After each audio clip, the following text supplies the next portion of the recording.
औज़ुबिल्लाहिमिनश्शैतानिर्रजीम बिस्मिल्लाहिर्रहमानिर्रहीम। अज़ीज़ तलबा, आज हम चैप्टर नंबर 1 डिस्कस करेंगे AD343 फ्यूल इंजेक्शन एंड कार्बोरेशन का। चैप्टर नंबर 1 है हमारा fuel and its types use in automobile के ऑटोमोबाइल गाड़ियों के अंदर किस किस्म का फ्यूल इस्तेमाल हो रहा है।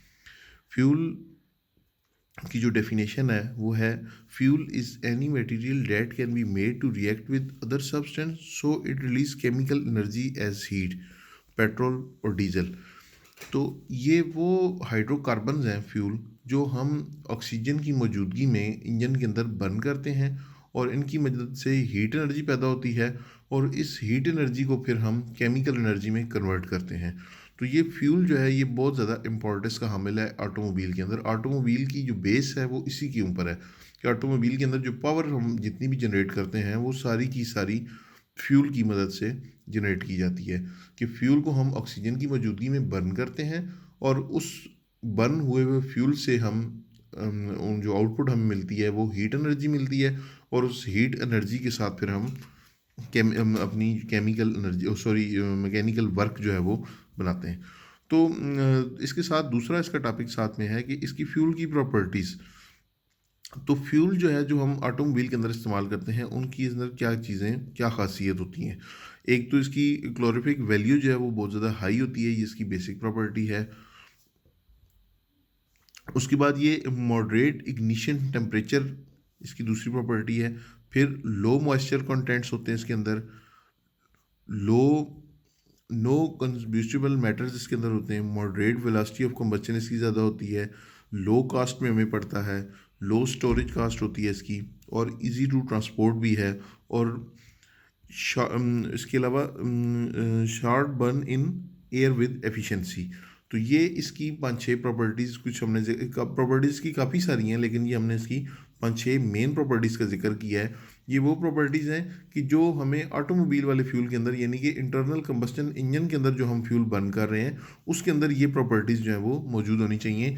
या ऐसा फ्यूल हम इस्तेमाल करते हैं कि जिनके अंदर ये जो प्रॉपर्टीज़ हैं हमारी high calorific value, low moisture, ठीक है, मॉडरेट वेलोसिटी ऑफ कंबस्चन, और ये तो इस किस्म का फ्यूल जो है हम इसके अंदर इस्तेमाल करते हैं। उसके बाद आ जाता है 1.2 टॉपिक है हमारा fuel rating factor. Basically fuel rating के हिसाब से जब हम बात की जाती है तो फ्यूल रेटिंग के एतबार से इसके दो मेन फैक्टर्स हैं, ठीक है। इसको दो हिस्सों में डिवाइड किया जाता है। उसमें नंबर 1 आ जाता है ऑक्टेन रेटिंग। ऑक्टेन रेटिंग क्या चीज़ है जी? Octane rating is a measure of fuel ability to resist against knock, ठीक है। तो ये एक ऐसी एबिलिटी है कि जो नॉकिंग के अगेंस्ट रेजिस्टेंस पैदा करती है। The octane requirement of engine varies with the engine compression ratio. Octane की जो रिक्वायरमेंट है वो इंजन की कंप्रेशन रेशो के हिसाब से मुख्तलिफ होती है। जैसे कि पेट्रोल इंजन के अंदर जो हमारी कंप्रेशन रेशो है वो कम होती है बनिस्बत डीजल इंजन के। इसी तरीके से the higher octane number the higher fuel resistance, कि ऑक्टेन नंबर जितना हाई होगा उस फ्यूल की रेजिस्टेंस जो है वो उतनी ज़्यादा हाई होगी। दूसरा इसका फैक्टर है जी C10 रेटिंग।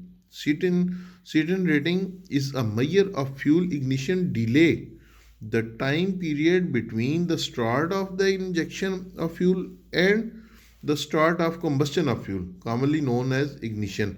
यानी कि ये बेसिकली क्या चीज़ है कि ये टाइम पीरियड है किसके दरमियान, start of injection of fuel के फ्यूल के इंजेक्ट होने के और उसके कंबस्चन होने के दरमियान का जो डिले पीरियड है उसको हम C10 कहते हैं। In general a higher C10 fuel level fuel have will will have a shorter ignition delay period than the lower C10 fuel.